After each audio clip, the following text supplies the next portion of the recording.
Pada zaman dahulu, di negeri timur, hiduplah seorang anak laki-laki miskin namun baik hati bernama Aladin. Karena tinggal bersama ibunya, Aladin melakukan pekerjaan kasar, bahkan pergi jauh sekali untuk mencari uang. Suatu hari, dia pergi begitu jauh untuk mengambil pisang untuk dijual di pasar. Tiba-tiba, dia berpapasan dengan seorang pria berjanggut yang berpakaian bagus dan berkulit gelap.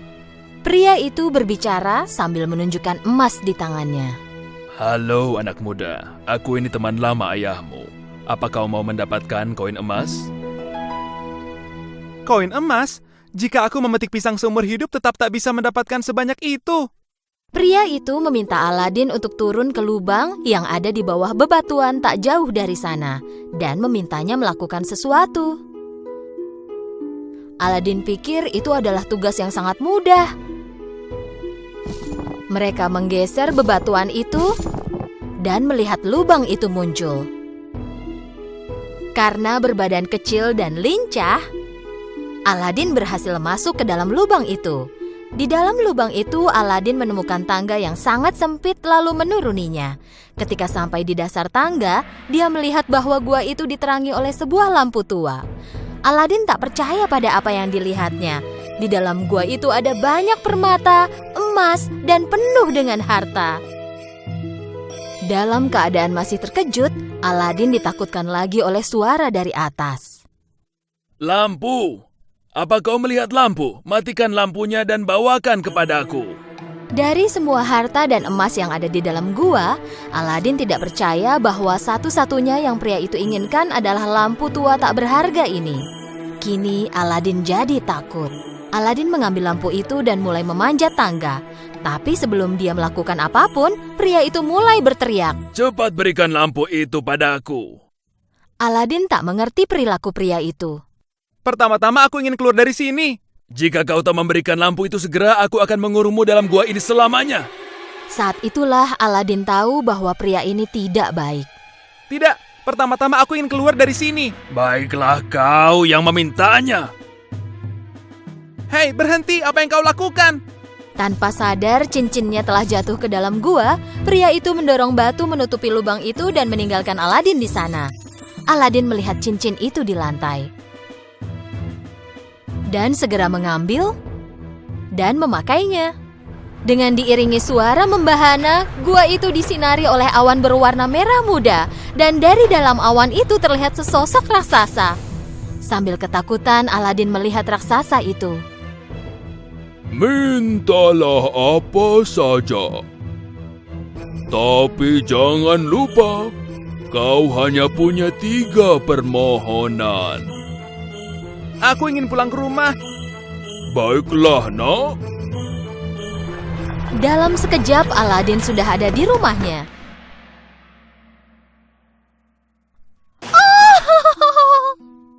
Melihat putranya muncul tiba-tiba, ibunya Aladin mulai berteriak. Aladin menjelaskan semua yang terjadi kepada ibunya. Dia bercerita bahwa dia tak bisa mendapatkan emas, tapi malah ditinggalkan dengan lampu tua ini.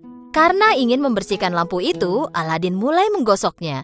Tiba-tiba, asap keluar dari lampu itu dan menutupi seluruh ruangan. Dan sesosok jin muncul dengan tiba-tiba.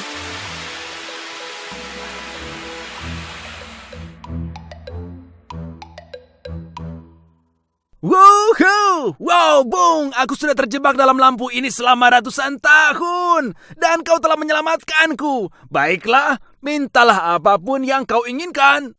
Dengan terkejut dan termangu, Aladin dan ibunya terus saja memandangi jin itu. Jin mengulangi lagi ucapannya. Mintalah apapun yang kau inginkan.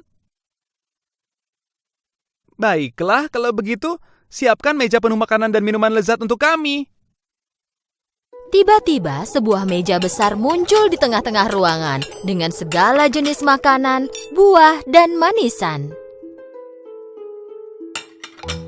Sejak saat itu, berkat lampu ajaib, semua yang diminta Aladin dan ibunya menjadi kenyataan. Mereka hidup sebagai orang kaya dan bahagia.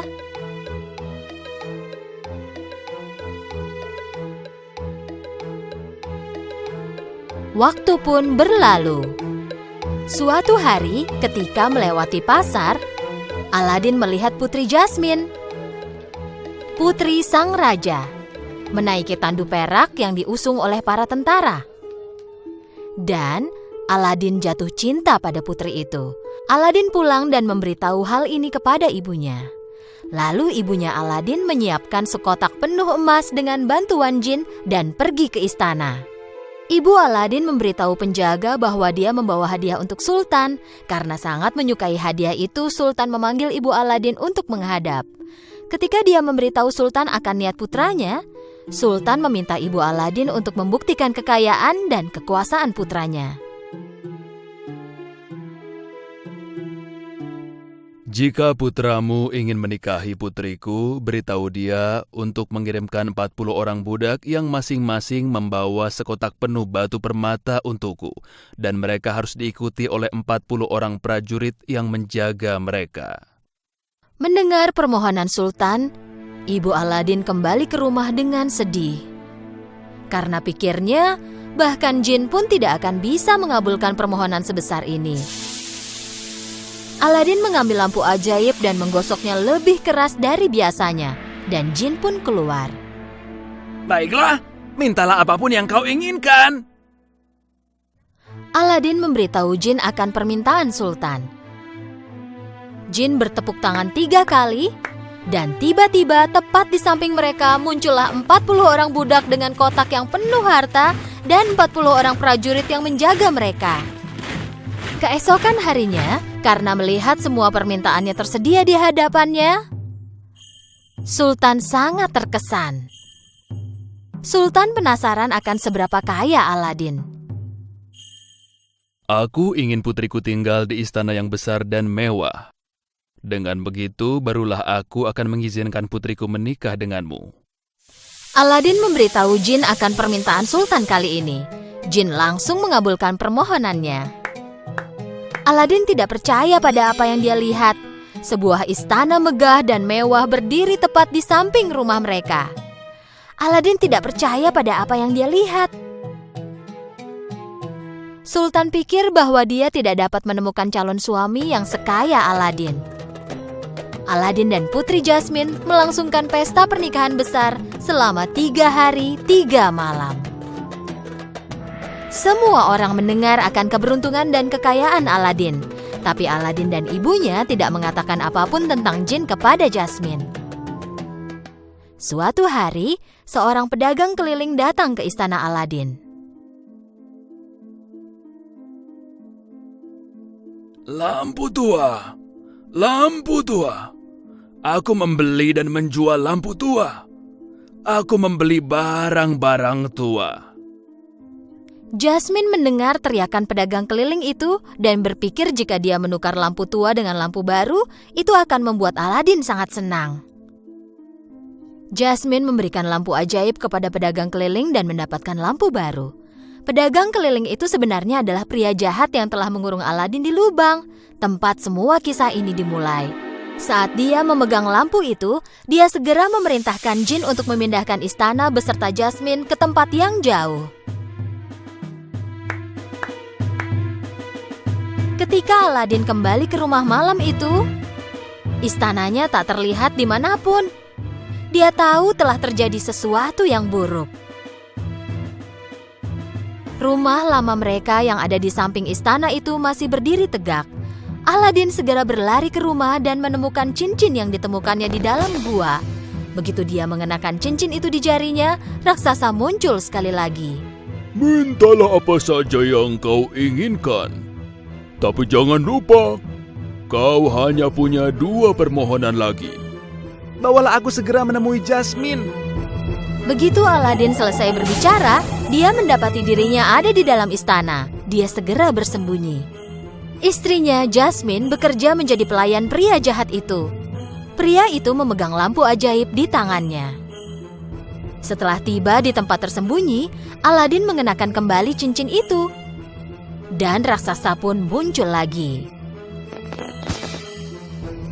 Mintalah apa saja yang kau inginkan, tapi jangan lupa kau hanya punya 1 permohonan lagi.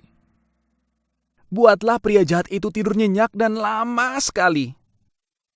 Begitu Aladin menyelesaikan kalimatnya, dia berlari ke arah istrinya. Jasmine melihat pria jahat itu dengan ketakutan. Ketika Jasmine melihat Aladin, dia sangat bahagia. Aladin memberitahu semua yang terjadi mulai dari pertama. Jasmine mendengarkan Aladin dengan takjub. Aladin menggosok lampu ajaib lagi. Lalu muncullah jin.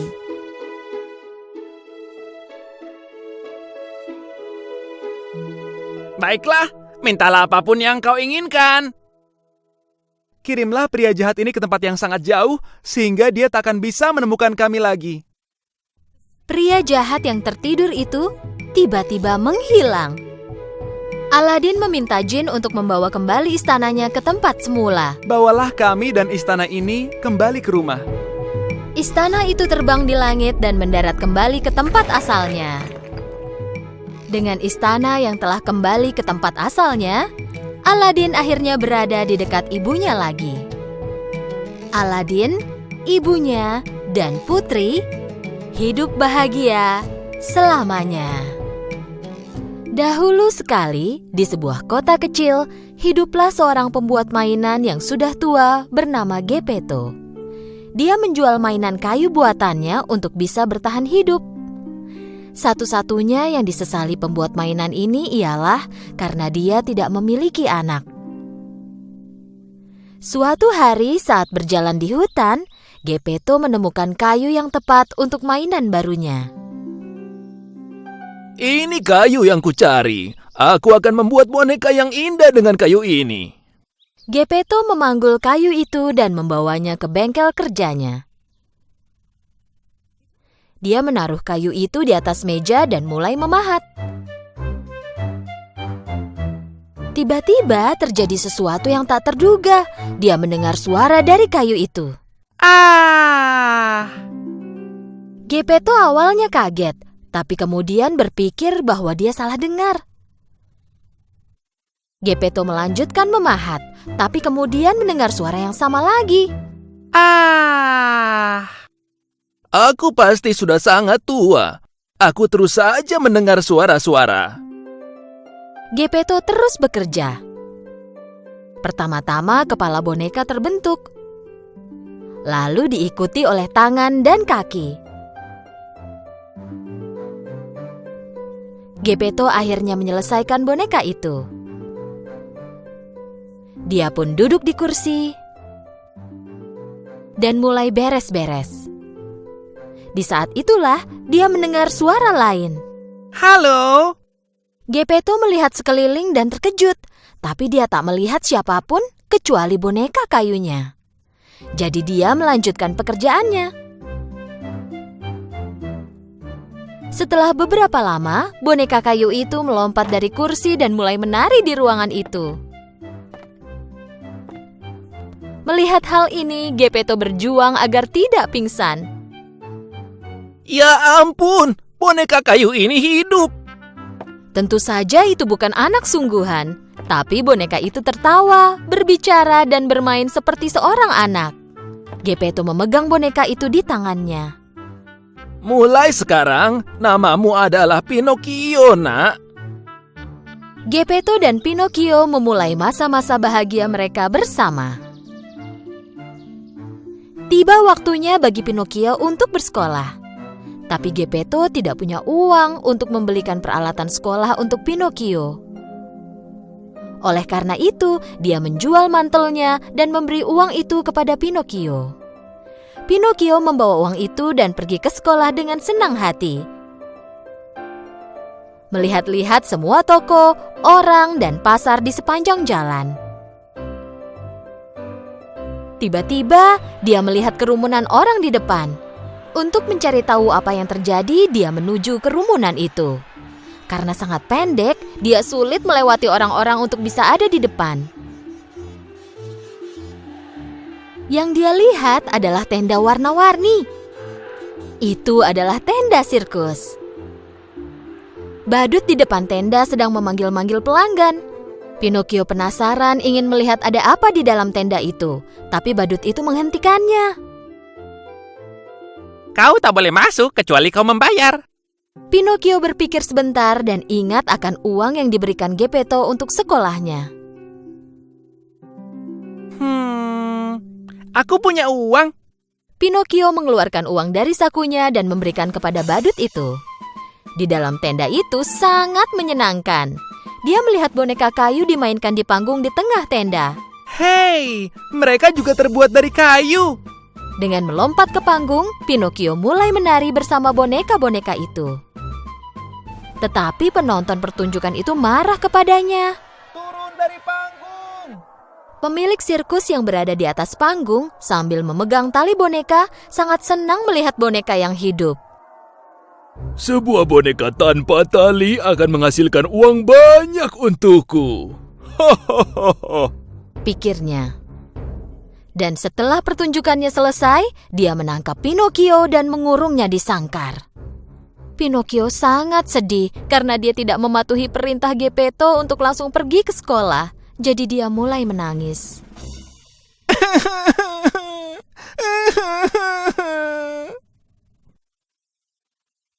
Melihat betapa menyesalnya Pinocchio, seorang peri muncul di sampingnya. Kau seharusnya melakukan yang diperintahkan ayahmu, tapi kulihat kau sudah menyadari kesalahanmu. Itulah kenapa aku menyelamatkanmu, tapi jangan ulangi kesalahan yang sama lagi. Pinocchio sangat senang dan menyeka air matanya. Tapi aku tak punya uang. Bagaimana aku bisa pergi ke sekolah? Peri itu mengucapkan mantra dan uang pun muncul di tangan Pinocchio. Jangan buang-buang uang ini. Pergilah langsung ke sekolah. Peri membawa Pinocchio keluar dari sirkus. Sambil bernyanyi gembira, Pinocchio berjalan menuju sekolah sekali lagi. La la la la la la la la la la la la la la la. Melihat Pinocchio yang bernyanyi bahagia, seekor rubah licik dan temannya menghadang jalan Pinocchio. Dan mereka membuat rencana untuk mengambil uang Pinocchio. Kau mau kemana? Kau terlihat senang sekali. Aku mau membeli peralatan sekolah dan pergi ke sekolah. Uang ini takkan cukup untuk membeli peralatan sekolah. Jika kau lakukan sesuai perintah kami, kau akan punya uang lebih banyak. Kau ingin aku melakukan apa? Berikan uangmu dan kami akan menanamnya di lapangan ajaib dan kau akan memiliki pohon uang. Kau bisa pergi dan memetik uangnya kapanpun kau membutuhkan. Pinocchio yang lugu percaya pada semua ucapan rubah itu dan menyerahkan semua uangnya. Sambil membawa lari uang itu, rubah dan kucing pun segera pergi. Karena ditinggal sendirian, peri muncul lagi di samping Pinocchio. Kenapa kau masih belum sampai sekolah? Apa kau sudah dapatkan peralatan tulis dengan uang yang kuberikan? Sebenarnya peri tahu bahwa Pinocchio memberikan uangnya ke rubah. Peri memperingatkan Pinocchio, jangan berbohong padaku atau aku akan menghukummu. Pinocchio tidak mendengarkan peri dan tetap berbohong. Aku beli peralatan sekolahnya tapi ketinggalan. Segera setelah Pinocchio selesai berbicara, hidungnya mulai memanjang.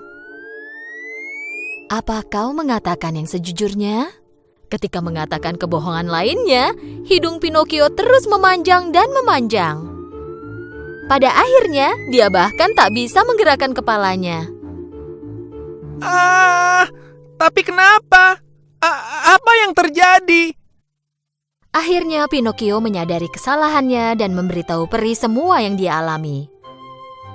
Melihat Pinocchio telah berbuat yang benar, peri mengembalikan hidungnya menjadi normal. Aku mengampunimu karena kau mengatakan yang sebenarnya. Dengan mantra lain, peri mengembalikan uang yang diambil oleh rubah. Dan sekali lagi memperingatkan Pinocchio untuk tidak membuang uangnya lagi. Dengan memegang uang di tangannya sambil bernyanyi, Pinocchio mulai berjalan lagi. Tapi kali ini, dia menghadapi jenis bahaya lain. Pemilik sirkus yang pernah menangkapnya dahulu berdiri di hadapan Pinocchio. Karena berhasil melarikan diri, pemilik sirkus sangat dendam pada Pinocchio. Dia ingin menghukum Pinocchio. Dia menangkap Pinocchio dan melemparkannya ke laut. Saat Pinocchio terjatuh ke laut, dia tidak tenggelam. Dia mengambang di air karena dia terbuat dari kayu. Pinocchio sangat suka mengambang dan mulai berenang dengan menggerakkan tangan dan kakinya. Dan sesuatu terjadi ketika dia berenang ke tepi. Hei, apa yang terjadi? Di mana aku? Pinocchio tiba-tiba menemukan dirinya ada di tempat gelap. Dia melihat sekeliling tapi tidak bisa melihat jalan keluar. Sebenarnya, Pinocchio ditelan oleh ikan raksasa dan kini berada di dalam perut ikan itu. Sementara itu, Geppetto mengkhawatirkan Pinocchio dan pergi mencarinya. Pinocchio! Pinocchio! Akhirnya, Geppetto telah mencapai tepi pantai tempat Pinocchio dilemparkan ke laut. Dia bertanya pada nelayan apakah mereka pernah melihat putranya. Salah seorang nelayan ingat anak laki-laki yang dicari Geppetto dan bilang bahwa anak itu terjatuh ke laut. Geppetto meminta bantuan nelayan itu. Karena nelayan itu tahu bahwa Geppetto adalah orang baik, dia lalu menolongnya. Dan dia memberikan perahu kecil kepada Geppetto untuk menyelamatkan Pinocchio. Geppetto naik ke perahu dan berlayar ke lautan. Setelah beberapa saat, tiba-tiba badai besar mulai terjadi. Perahu kecil itu tak bisa lagi menahan ombak besar sehingga hancur. Dan Geppetto mendapati dirinya berada di tengah laut. Geppetto sudah tua dan tidak tahu cara berenang. Jadi dia mulai tenggelam jauh ke dalam laut. Tepat saat itu, ikan raksasa yang telah menelan Pinocchio juga menelan Geppetto. Geppetto meluncur ke dalam kerongkongan ikan itu dan menuju ke perut ikan. Dan Geppetto mendengar suara anak kecil menangis.